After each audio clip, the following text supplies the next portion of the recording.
Why don't you just tell me, at the time you volunteered, what were you doing? Where were you at in your life? Well, I was basically I have my own company, so I had some flexibility in that side, and I was working with Colonel Putt in his civilian practice, which was with Callium, and they were developing Blue Force Tracker. And so I was working on protocols and procedures because I'm an IT specialist and an efficiency expert, for want of a better term. And so he had asked me to work on some of these new concepts and start to mold them into how you do information management of all this tremendous amount of information coming in. So I was working with him on that. I was at the unit, basically a senior captain, waiting for my AOC to take the next step up. I'd already finished my squadron commander's stint, so I was pretty good round of experience on both the civilian and military side for this type of activity. Can you just explain to a civilian who's never heard the term, what is Blue Force Tracker? So during that time in 2004 and 5, the Army was realizing that friendly fire casualties were becoming more frequent, and they were looking for ways to mitigate that threat. And so they started putting GPS tracking units in each of the vehicles, and then developing a system that would take all of the current pulses from those GPS trackers, put them on a battlefield map so that the commander could determine where his forces were, and when we were calling in indirect assets, air or artillery, that we would know where the enemy was, basically. Or sorry, our forces were in relation to the reported enemy. So that system was bundled together, all the various different approaches and protocols, and it was termed Blue Force Tracker. So you're doing that at the time with Colonel Putt. How did you come to volunteer for that mission, or would you call it volunteering? Well, yeah, not so much volunteering, more of a the option was presented strongly, and with a hint of the ramifications on the career potential for me.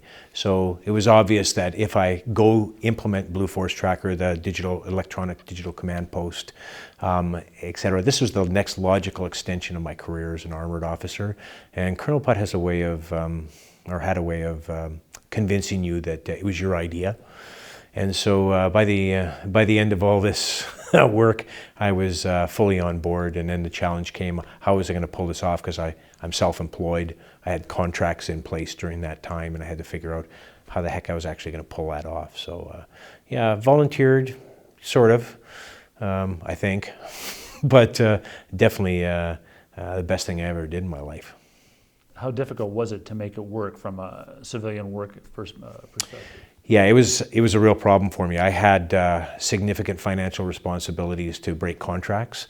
So Colonel Putt was really good at slating my qualifications and the workup training to fit within the breaks of my civilian contracts as I wound them down. So if he hadn't engaged on that, there was no way I was going to be able to go on this. And I think a lot of the protocols and the processes that we developed for the digital command post, he was going to be very comfortable with the IT guys, me and John Cullen, for example, being there to smooth out any bugs if they popped up during the NCE rotation. So it was a heck of a burden, and it was long. Like I probably worked as long pre-training as I did overseas. It was a lot of hours, and the impact on my family was pretty significant. That's my next question. What did your family and friends say when you told them you were going to Afghanistan? Well, from my wife's perspective, when we got married, I told her, look, I'm a soldier, I'm going overseas. And she says, okay, I'll give you one tour. Okay, again, fair enough. And she basically understood that I chose this one as the rotation. I mean, I'd been slated for a couple of other rotations during Bosnia timelines, but for a number of reasons, family reasons, etc., I could not actually engage at that time. So I said, no, I'm going on this one. It's perfect. A large number of Sally Horse were going on this tour, and it was exactly the role that I should go on. So the impact on my wife wasn't so bad. The kids were young, so they didn't really get it. My dad, however, I think it took a pretty significant toll on him. He was very emotional during the whole tour. He was very concerned, rightly so. But my dad was like John Wayne. That's how I always viewed my dad, and I'm telling you, he was awful broken up. Every time I wrote him or I got a chance to call him and that, he was in tears, and it was a pretty emotional time for him. And my oldest son, who was actually in the unit at the same time, was okay with it. I think he was pretty strong. But all in all, it was a pretty rough period. I mean, that was our first, I was on Roto 1, and that was a hard go. I mean, the lessons we were learning learning them hard, and having to react very fast to the effects of those lessons. So when you're reading it in the newspaper, and it was all new at that point, right? It was a little rough on the people back home. You said you never worked so hard, or you worked harder perhaps on your pre-training. What were you doing to get ready? Well, yeah, it's a really good point. Like in most rotos, you're working on your weapon skills and all that good stuff, and we had that obligation, being able to do your basic infantry tactics, etc. So we had that bill, but on our roto, we also had the responsibility to set up the new digital command post concept. So we were drilling on the protocols of taking all this information in, turning it around in a battle rhythm that gave it out to the command cells around theater in a timely manner. So that was all new at that point. So we ran scenario after scenario, ran through every possible harsh incident that we could think of to see how the men and women in that command post stood up to the challenge. And part of that was stress testing the people in the stressful environment. So we did the sleep deprivation, we did the 16-hour shifts, etc. Well, I had to do the 16-hour shifts, and I had to go to work. So I was a little tired. And then I'm doing the after-action reviews, refining the protocols, turning out the new protocols, getting everybody trained in it, briefing them up, realigning everybody, launching for the second iteration. So it was a lot of work, very, very rewarding work. Can you tell me just the genesis of this digital headquarters? Did it come together for this deployment? Is that fortuitous, or did it just kind of happen? No, it did. The year before we went, like I said, we were working on Blue Force Tracker, and part of that Blue Force Tracker, we were looking at command and control systems like Falcon View out of the U.S., where they would get a map and you could plot traces on the map and then send that electronically to your outstations, etc. And we started to look at that and say, well, this would really help us in the NCE as we're tracking the entire theater of operations, not just an operation, but the whole theater. And so we started to build on this concept, and by mid 2005, we had a running first cut at the digital command post, and that's, I believe, what Tom Putz sold General Fraser for the NCE initiative. So I'm pretty sure that whole digital talk and JOC came out as a result of the initiatives that Tom Putt and that team developed during that time, because there was no tools, there was no synchronization of data before that, as far as I could tell. And this team is Calian? Calian had some to do with it, but again, Tom Putt managed to get some very, very talented site people like John Cullen, who was the G6 and or the J6 at that point, and he was a big digital communications guy. So he would use VoIP. He would bring in the concept of VoIP, and then we would introduce that technology into the command post and then run that technology out to the outstation. So he was a big enabler of that. We had a number of people like Chad Pleasance, who is with, his civilian job was with 7-4, the comms group up here in the base. And so he introduced his background, his civilian background, as a IT support guy into that. And soon we had servers in a can that we were deploying as standalone turnkey systems that we could drop down, turn it on, and you had an immediate command post. So it was kind of interesting. It was the start of the big digital adoption in the theater of war. And just with that in mind, can you put it into perspective? Like, is this something that the Brits and the Americans already had, or where was our digital headquarters in relation to theirs? Do you know? I never saw the American, but I know that the Brits were coming in all the time to look at ours because our cycle was so quick that we were briefing and getting information to everybody really, really well. And more importantly, we were handling the casualties so well. And that was one of the major scenarios that we ran through was casualty handling, because we were the link back to Canada, and clearly everybody in Canada, the minute you had a casualty, it was very uncomfortable with the information requirements from all levels of government, all levels of the Army, etc. So again, the handling protocols for that were very strict, very well done, and we had really good briefing packages that were sent out on a time basis or triggered based on certain events in the life cycle of a casualty handling process. So the Brits were and the Dutch too, actually, were in our headquarters all the time looking at that. It was very, very good.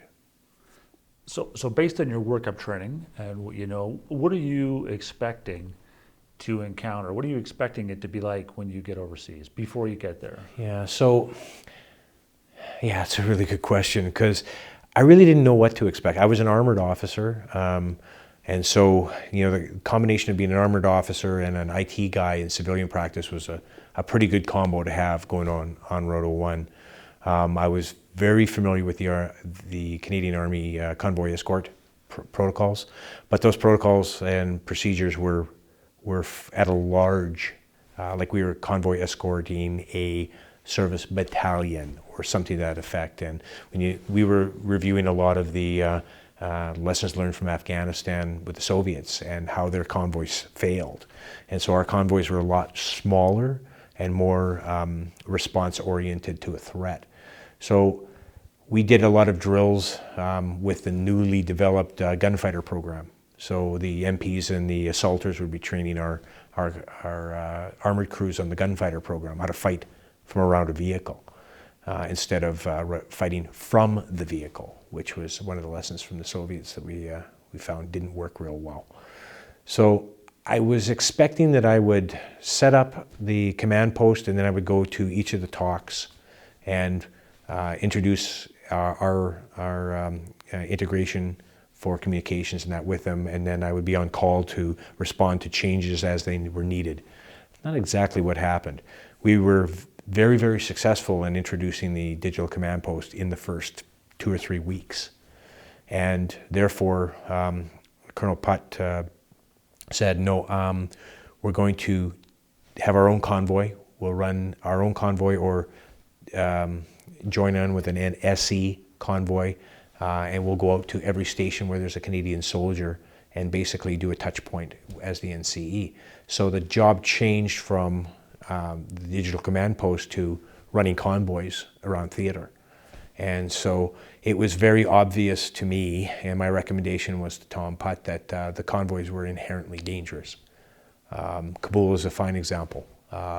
We landed in Kabul the second week, I think, after going to Kandahar, and then we got to Kabul right away, and there was no procedure whatsoever. They just left the gate, and no briefing, no planning, no nothing, and it was very dangerous.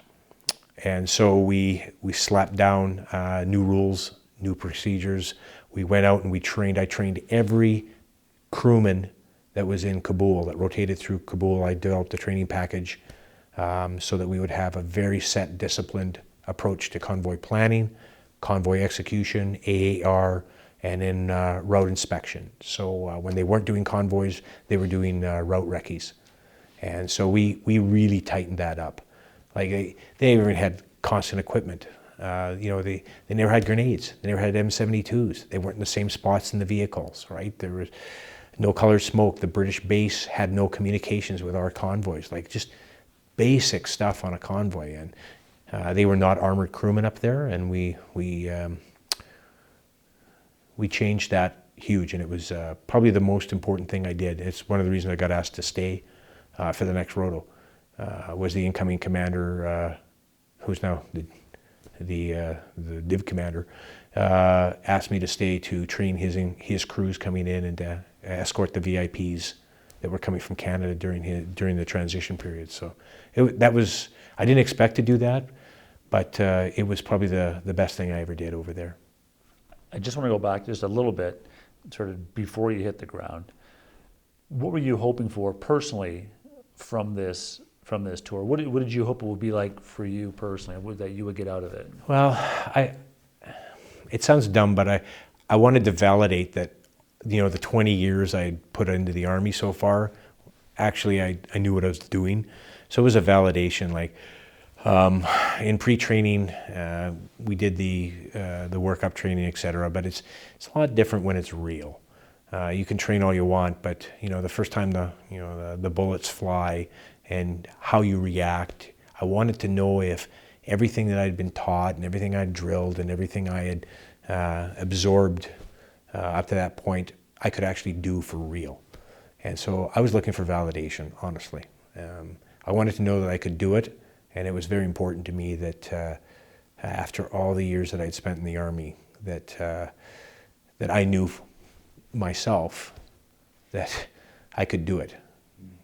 So, kind of a selfish thing, but is what it is. That's why I was really keen. I wanted to know what it was like and whether I was cut out for it. What were your first impressions of the place and the people when you hit the ground in Afghanistan? Desolate. The landscape it's like the moon. There is nothing alive. It's brown. Everything's in disrepair. There's no infrastructure. There's no lights other than fire. So night is a very unnerving place. There's no animals. Every dog you see is you want to put it out of its misery. Like, it's just terrible. The birds were terrible. Like the birds were like magpies, like really aggressive magpies. Like, just everything about that place was harsh. Like everything. The people, when I got there, and this is one of my, I actually wrote this home because it was one of the turning points in my tour. I got there, and every time we drove around, people ran into their buildings away from us. They were scared to death of us. Like, I didn't see anybody honestly come out to take a look at us other than military until about halfway through the tour, when people started to come out, when we went through villages, etc. They would come out, and the kids would come out and come up to the vehicles and watch us go by, etc. And I knew we were making inroads when I actually saw my first female Afghans, and they didn't run away when we drove by. So that was a big. I actually wrote that home, saying that it's changing. It was definitely changing. So at the beginning, the kids used to throw rocks at us, and I have a lot of bad moments where we would be in the sentry hatch in the LAV, the air sentry hatch in the LAV, and they would hit us in the head with a rock. And you don't know if that's a bullet or was that a slingshot or what. And the guy beside you goes down because he just got dinged in the head with a friggin' boulder, right? And you look around and it's the kids. And then at the end, they're coming out and they're actually coming by the side of the road and waving versus throwing rocks at us. So it was a huge transition from those, that January, February timeframe in 2006 to, the June, July timeframe, huge transformation.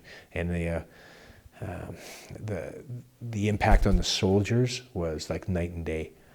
Like not a relax, but a reassurance that what we were doing was actually making a difference. It was very gratifying.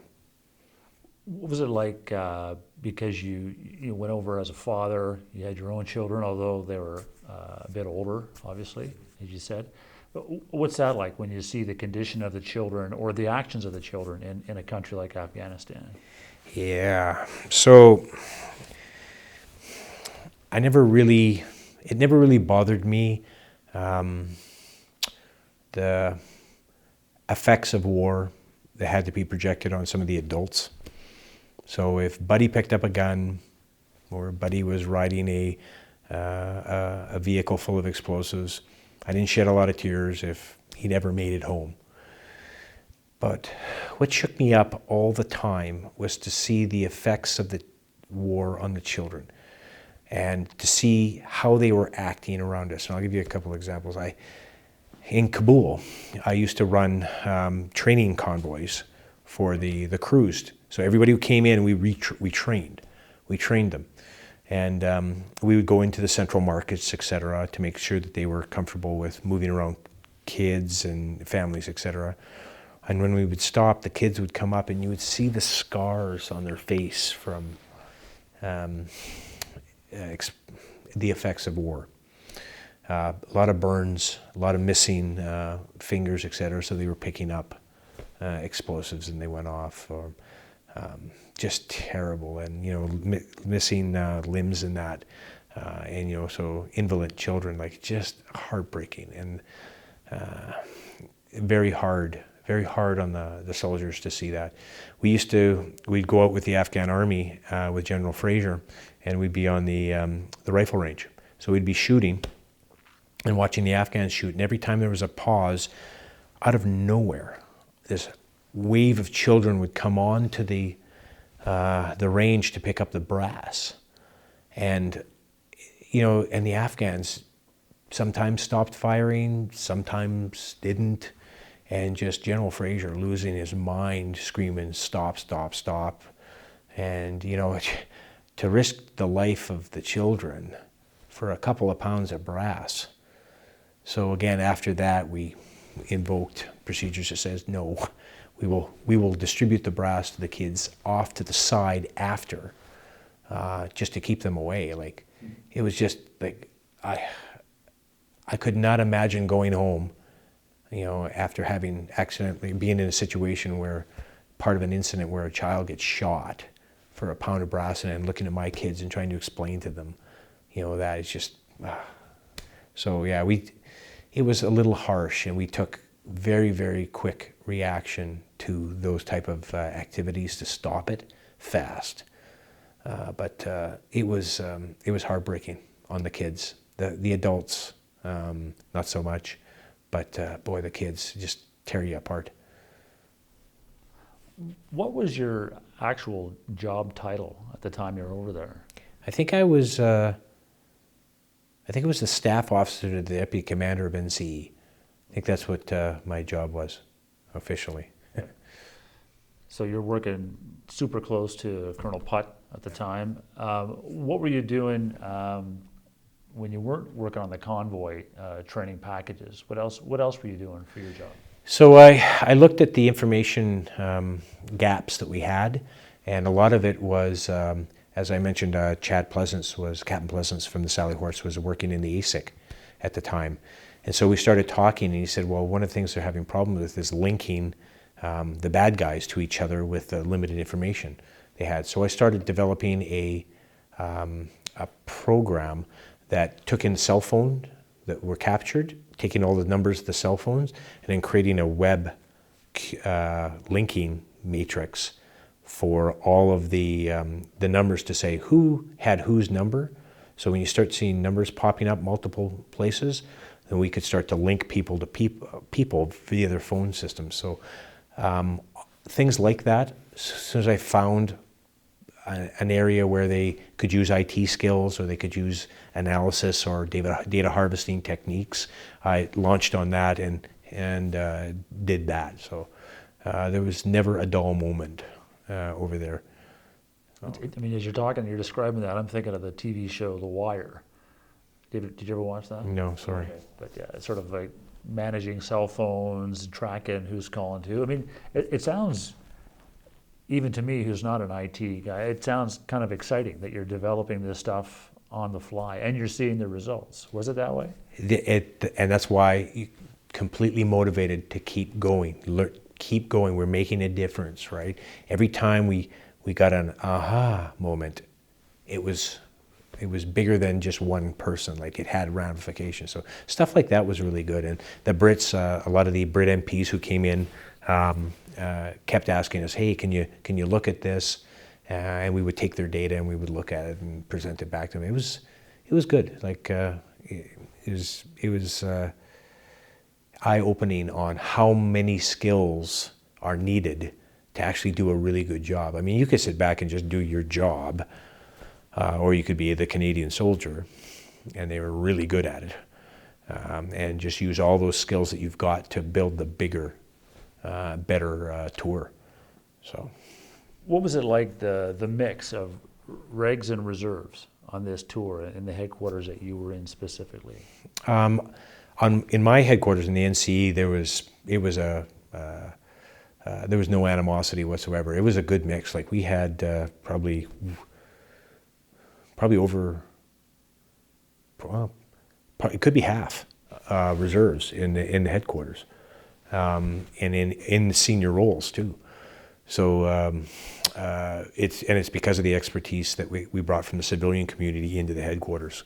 So there was no animosity. The regs and the reserves worked really, really well, and I think there was a great deal of mutual respect on both sides, from the depth of experience on the regular officers to the new ideas and new concepts that were being brought in by the reservists. So I never saw a problem.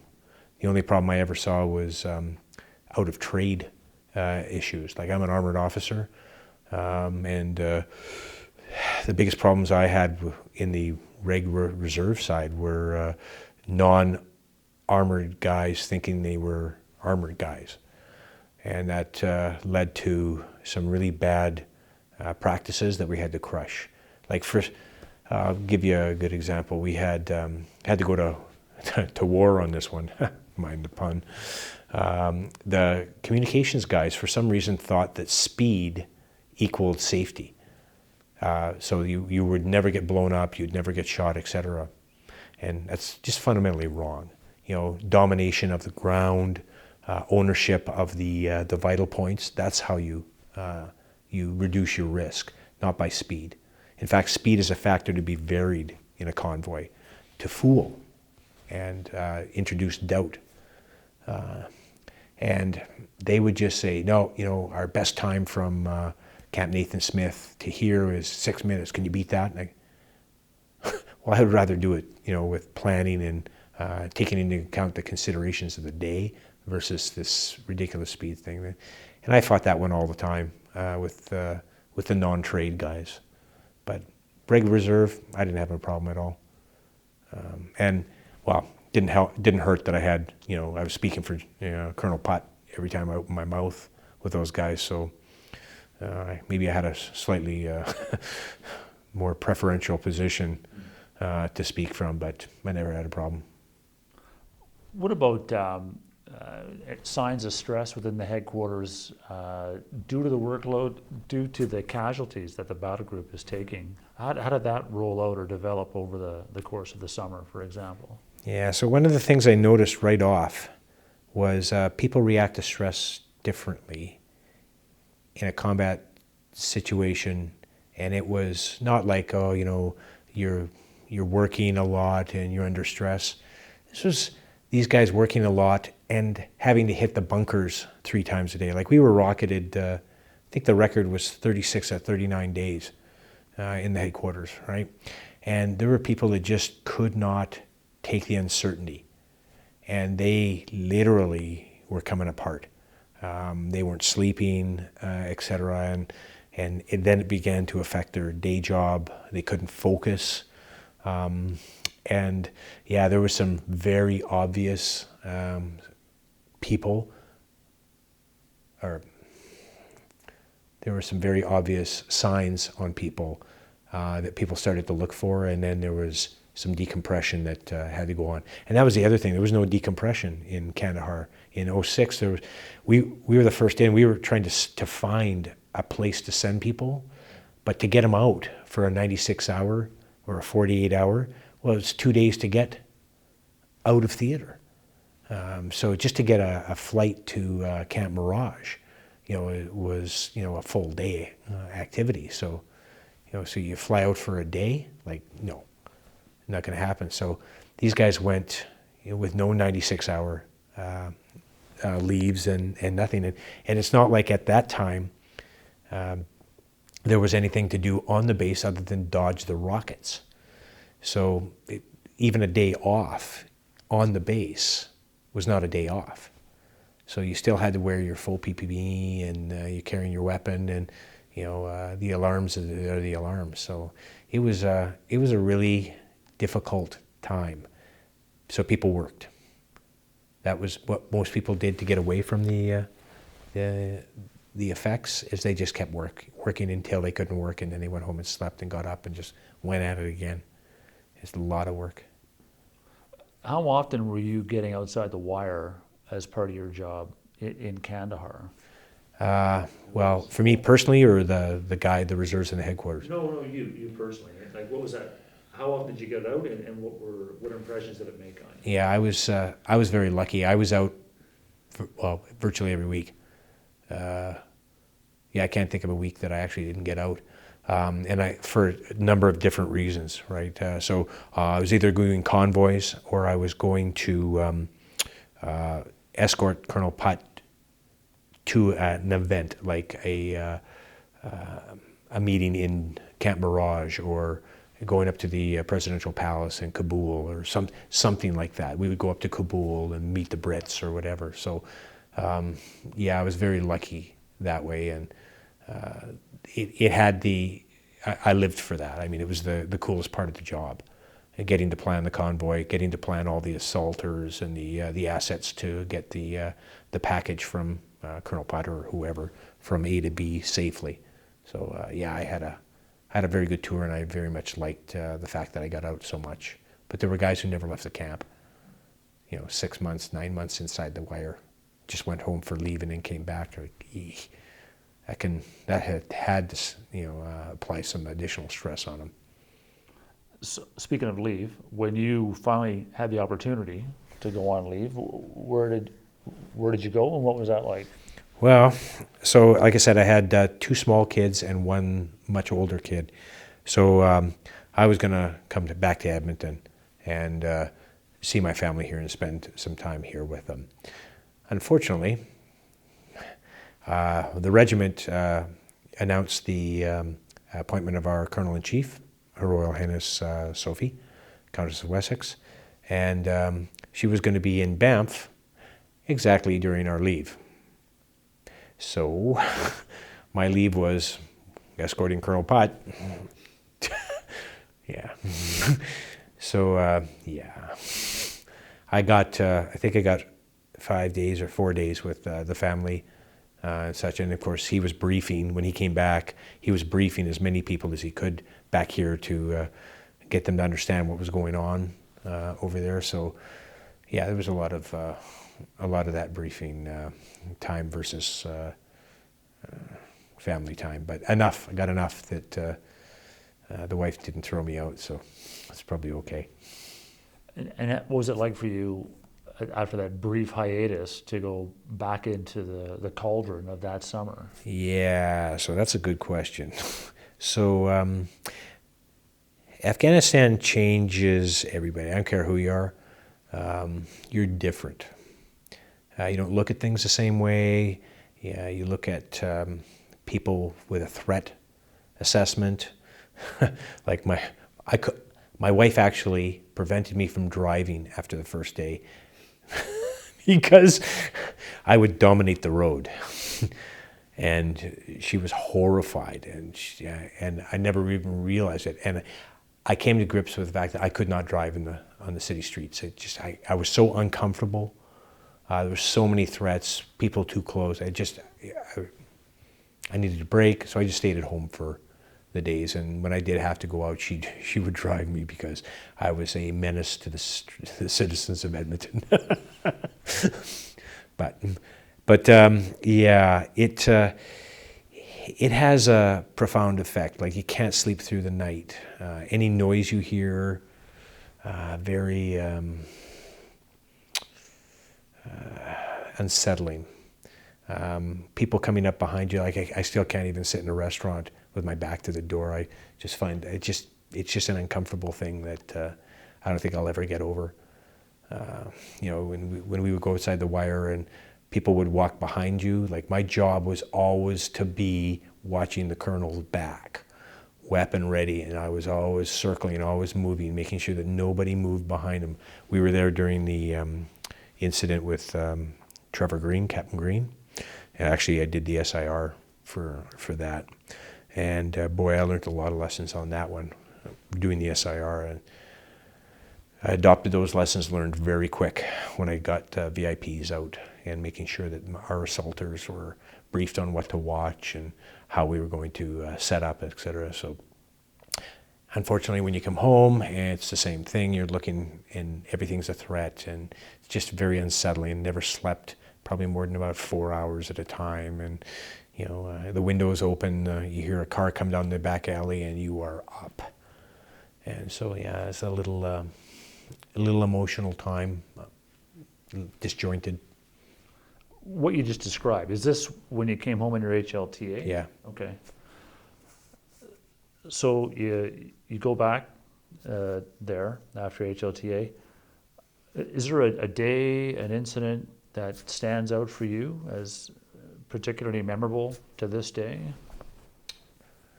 Well, there's a lot, but the one convoy, we had 3 IEDs on one convoy going up to Bagram, or back from Bagram. And that was probably the day that I knew, actually that was my validation day.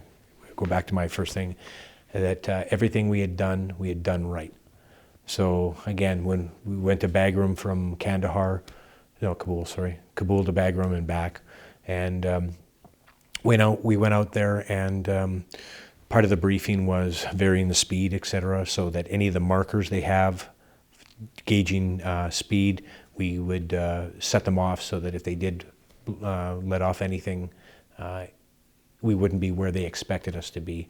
And my lead vehicle picked up little rock piles on the side of the road, and he goes, "That's funny, those weren't here the last time." And then, great, and sure, shooting a little bit up the road, there was a large explosion on a cement factory, like a mine, and it blew dust all over the road, and we had to ditch left off the road, and then come back up, and perfect drill.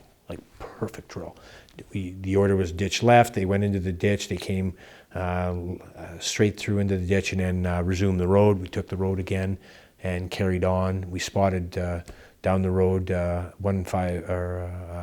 number of artillery shells wired up, and the vehicles spotted them in advance, and we were able to go around them and call in the Brits to deal with that and mark them. And then when we got to Bagram, I did the turnaround and came back. There was 2 technicals, pickup trucks with weapons mounted in the back that were shadowing or parallel routing us, and we did the appropriate drill there, and that wasn't an issue after that. So really, that was the day that everything, all the briefings, all the drills and everything that we had done, just fantastic. No injuries. They didn't even come close to injury. That was fantastic. And so, yeah, that was validation day right there. What's the appropriate drill for dealing with those technicals? First of all, call into the ANA to determine if they were ENA or ENP, police or army, and they weren't. So we called into the QRF to say, we believe we're being shadowed, blah blah blah blah, and the labs that were back. No, the American Humvees were coming out, and they were going to intercept them as we carried on. So yeah, just perfect drill, like good pickup, good communication, checking with the flank units to make sure that it wasn't an ANA or ANP thing, and then handing it over to the right guys with the appropriate firepower, because we were in not the appropriate firepower for that. So it's fantastic. So then ultimately, how satisfying for you was this tour? Well, I didn't want to come home. And like I said, if I could have stayed there, if I didn't have the family, I would have stayed there for the next roto as well. I got asked to be General Fraser's EA to run his TAC, and Colonel Putt wouldn't release me, so that was okay. Then I got asked by Hetherington and Lewis to stay on to train their crews after our roto rotated out, and I did. I stayed back and did that, and then I was supposed to take the number of VIPs from Canada to the Khyber Pass, and there was some, I don't know what incident, but that whole trip fell through, and so after I trained those next set of crews, I got to send back, go back, rotate back. But I tell you, it was the most satisfying thing I've ever done. It's the most real thing in the Army. It was a total validation, everything I'd been trained to do. I got to see a truly professional Army grow and develop, and for individuals to grow and develop, and for the team concept to take precedence over the individuals. Like, just everything about that tour was exactly right for us. So yeah, satisfying. It is the most memorable time of my life, and it has had the most impact on me, and guides me for the rest of my life. I don't even know how I would complain about anything anymore. Like, you look at those people and the conditions and such, and I got nothing to complain about whatsoever. So yeah, I'm pretty satisfied with my tour. What was it like? You had a front row seat to see some pretty innovative, what's another word I'm looking for? Evolution? Well, I mean, the evolution of the headquarters, but you're also your General Fraser, Colonel Putt, people like that, to be up close and working on a daily basis with the people who were the movers and shakers behind the Canadian war effort at the time. What was that like for you? Well, they were awesome. And that's part of that whole experience was to watch how they did man management, how they did leadership, how they functioned at the senior level, night and day. That they were the cream of the crop. It's why we were successful, was that the leadership was so strong that the people below them grew so fast and so strong. Leadership team over there, like John Conrad, Colonel Conrad, Colonel Putt, General Fraser, like, those guys are awesome. Just absolute professionals. So yeah, it shapes everything I do now, and as a CO, is based on what I learned over there. Give me an idea of a lesson or two in leadership that you picked up from watching them. Well, I'll give you a cute one, and then I'll give you a real one. How's that? So in Kabul, there was something called the Strategic Advisory Team, the SAT House. And in there was a crew of a colonel, two lieutenant colonels, and a bunch of majors, and they were basically coordinating the bureaucracy development within Afghanistan. So we would go there a fair amount. I would take the convoys there, and they had a dog. His name was Wutan, and they had rescued this dog from the Afghans who didn't like dogs, and so they rescued it, and they they were going to be shutting down the SAT house and rotating back to Canada. And the dog was going to have to go back to the Afghans, and they hated him. And it was pretty obvious what was going to happen. So they basically put in place a plan to get that dog out of Kandahar safe back to Canada, because that dog alerted the SAT compound on multiple occasions of a threat that they were able to react to in time. And so people go, oh, it's just a dog. Well, no. I mean, the SAT commander basically said, look, no different than any other soldier, served us. How we treat anybody who serves us, Afghan civilians, dog, security, Afghan security, whatever, it doesn't matter, is the measure of our legacy, right? If it's selfish and it's short-sighted, people realize that. So we did some things to get that dog home, which I will not be saying on this video, but let's just say that dog is was nicely transported to Ontario.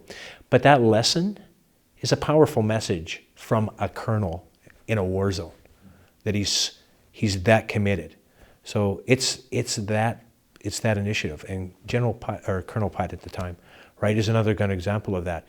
When I brought forward my concerns about the convoys, how they were being run in Kabul, and the lackadaisical approach to it, he charged me with fix it, give me a briefing, give me a plan, make it happen. You're now responsible, go. And he backed me all the way. And at the end, I mean, we were a kick-ass team. That was a slick group up in Kabul, run those convoys to Bagram and back, and down through the middle of downtown Kabul, through the markets, etc. No casualties, and even not returning fire. The most important thing: disciplined return fire policies. Like at one of the training sessions, we came back and we were picking 7.62 by 39 casings off the front of the top of the G-Wagon. So somebody had been firing from above, had missed us, but the casings had actually landed on us and had jammed on the hinge. And so it's actually my good luck charm. It's on my mess kit, one of them. So, but again, them empowering their staff, believing them, allowing them to solve the problem, and then own the problem, and then ensure that the problem resolution is transferred to the incoming guys, which was the big message. And I do that every day now. I learned that lesson, that those guys really understood it. They just didn't put a PowerPoint up and say leadership is. They demonstrated it, and very, very, very good lessons that I use today. How did you, what were the circumstances of coming home? Like, how did you come home, and how were you received? So this will be the bad part of my tour from the Canadian administration perspective. So I came home, and I had a cough. For some reason, I couldn't get rid of this cough. It was a really bad cough. And I landed, and I was coughing so hard that I was actually breaking the blood vessels in my eye. And so it was making me dizzy. I couldn't drive, I couldn't work, couldn't do anything. And I went back, this is about 2 days after landing. And they quarantined me for TB during my decompression leave. Well, that's great, except it wasn't TB. And they never did find out what it was. I found out what it was 5 years later through alternative means. But the military homecoming version was just terrible, just terrible. But the civilian reception on that tour was like nothing I've ever experienced. Coming in that airliner with 2 F-18s on the wings, and you're looking out as you enter into Canadian airspace, and you see those guys Like that's something I'll, again, never forget. Like feeling safe, very safe coming home. And then landing, and then the city police escorting our buses through, and seeing all the yellow ribbons on the trees on 97th Street going up to the base, like just amazing. And then all the cars, pushed off to the sides of the road to allow us straight through traffic to the base, just amazing. And then the firefighters with the flags, and just, you look at it and you think, oh, because you don't know what they're getting back here for reporting, and Canada isn't an overt patriotic nation, but when they come out, they come out hard. And there was like hundreds of people lining the route, people cheering. Like I could not believe it. Just could not believe it. And then the reception at the base was really, really well done. So that part was fantastic. But then, just coming home to the family and such, the sigh of relief from my dad, and, watching him cry for 20 minutes, and, sitting right beside me. And I don't think my dad's hugged me in 5 times in, 25 years. And it was like, Jesus, get away from me. So it was a powerful statement. And I think that it's one of those things I'll always remember about my dad is those moments. So kids don't remember, but it was good to come home civilian-wise, and the Army, they have some problems. Just to clarify, did you go to Cyprus for decompression? Nope. No, I didn't get decompression leave. So the TB, this experience with the diagnosis, that was back here in Canada. Okay. Yeah, when I was coughing so bad 2 days after I landed that I couldn't function. And I had to go, I went back up to the base, and they quarantined me, and then determined it wasn't TB, and they thought it was pneumonia. So I spent my my decompression time, because they couldn't get me anywhere, because I was not rotating off with a regular, like they had already rotated in the next roto. There was no decompression center for me, right? So didn't mind that. It's just a really decompression leave, 6x6 cell. Fantastic. Anyways. You talked about your being a menace to society on your HLTA. What was it like, just the sort of re-civilianizing yourself when you were home for good? How did that go? Yeah. Yeah, that's a good question. It was difficult. First of all, the pace from going from full to what seemed like zero, from full throttle. Everything you did was full throttle all the time. You were always on, no mistakes, right? Think of what the next thing you can do to help the next guy.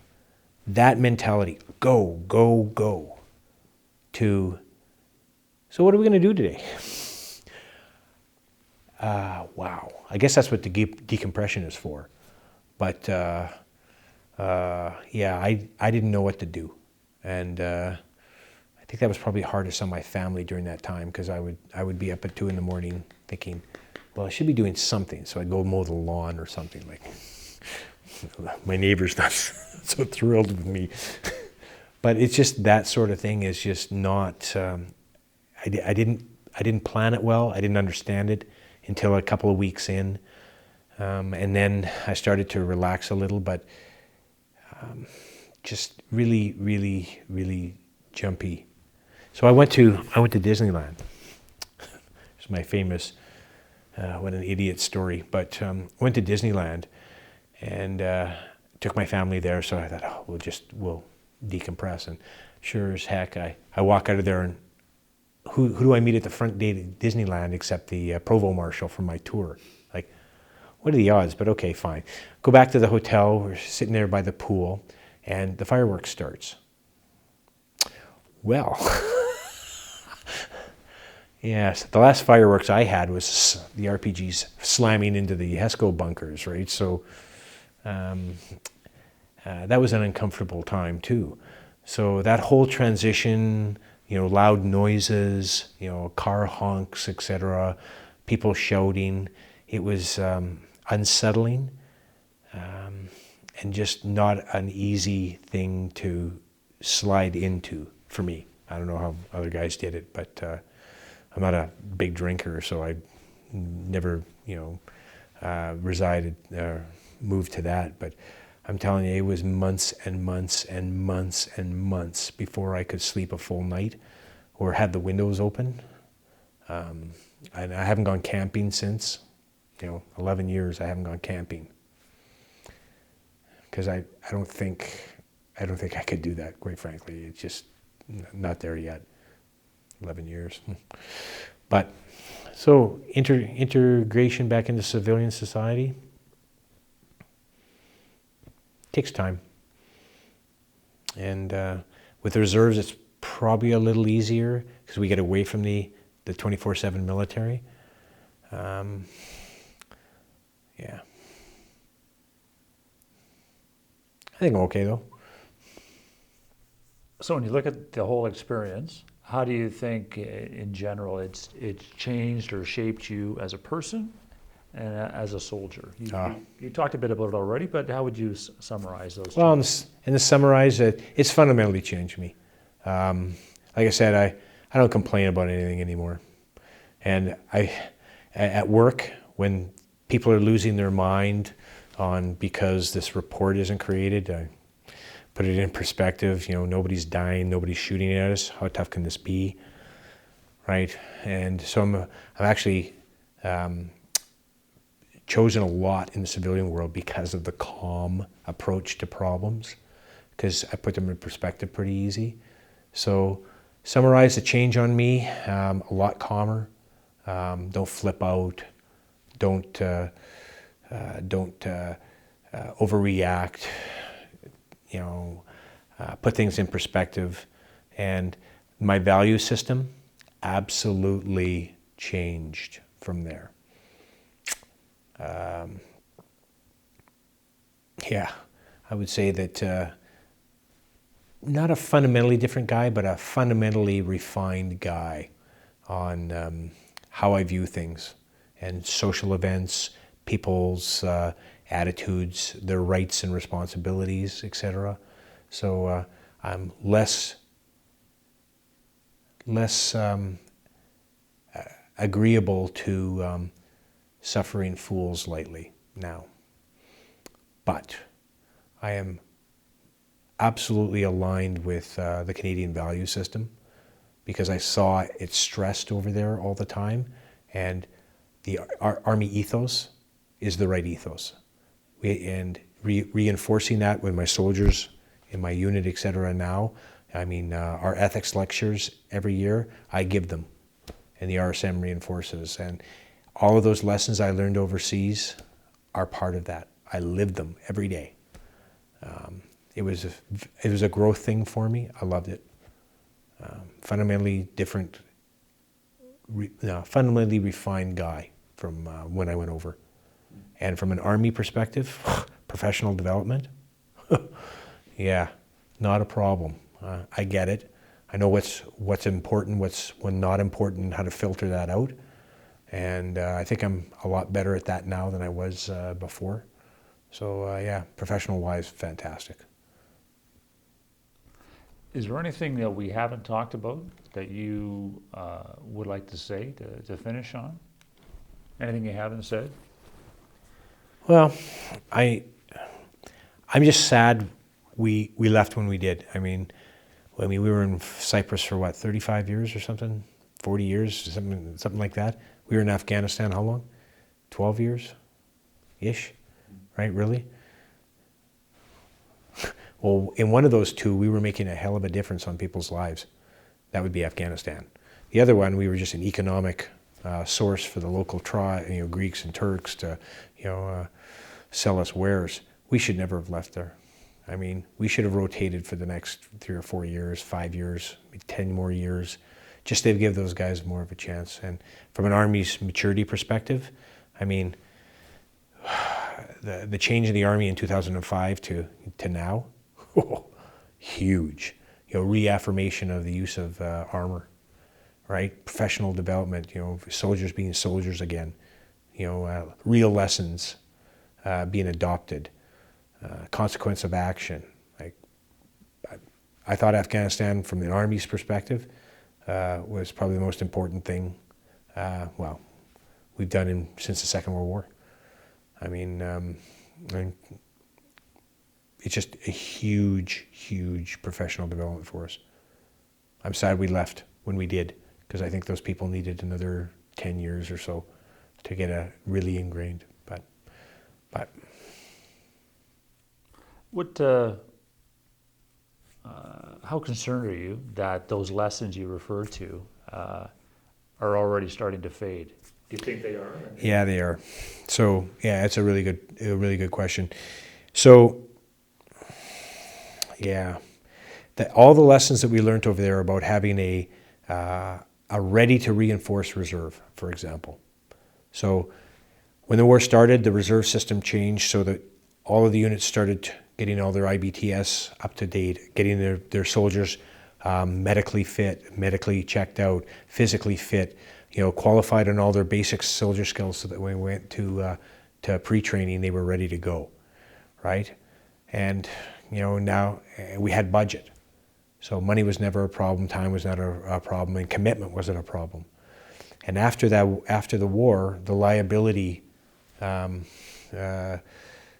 focus came in. So like recruiting, for example, is a good example. Like our whole recruiting system is busted because it's all liability based. Oh, you can't have somebody in until they've passed the medical, the screening, etc. So we can't get people in. So that's a side effect. If we needed people during the Afghan war, we got people. The government made it happen. We needed tanks. They got us tanks. I was in a G-Wagon, running convoys in a G-Wagon without even a CNR turret, right? They got me an RG-31. And this all happened in months to support us over there. That mentality is what the Army should be all the time. We're a rapid response to a problem immediately. And now they've changed our training back to the situation where we're not even doing machine guns on our courses anymore. Minimum course loading, we don't run enough courses, we can't recruit, get people through the recruiting system. It's just terrible. And then we're going to be called on and our equipment is rusting out. So we actually don't have equipment. My training platform rusts out in 2018. There's nothing in the hopper for replacement, right? There's no doctrine for the TAP-V throughout the Army. It's just going to be pushed out. Everything is going back to where we were, bureaucratic adoption versus an Army needs to be ready to fight. And we've lost it already, so we're starting to slip that. And it's hard to keep the guys motivated when they see the decisions that are being made. So we're going back to the 1980s, where we were just a mess of an Army, not ready. So in my view. So yeah, I'm starting to see that already, keeping in every day. More and more guys get out because they say enough of this.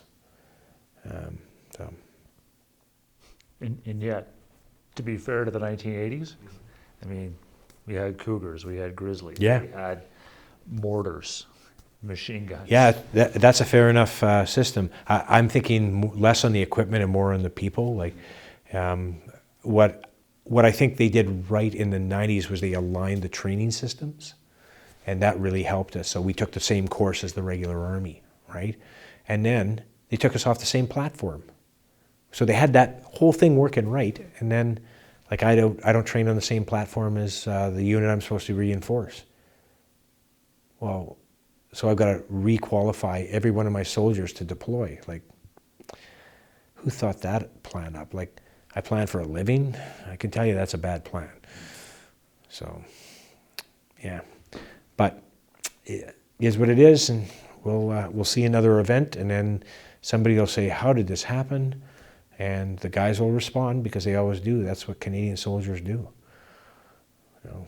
We'll knit ourselves a tank if we have to. So, just yeah.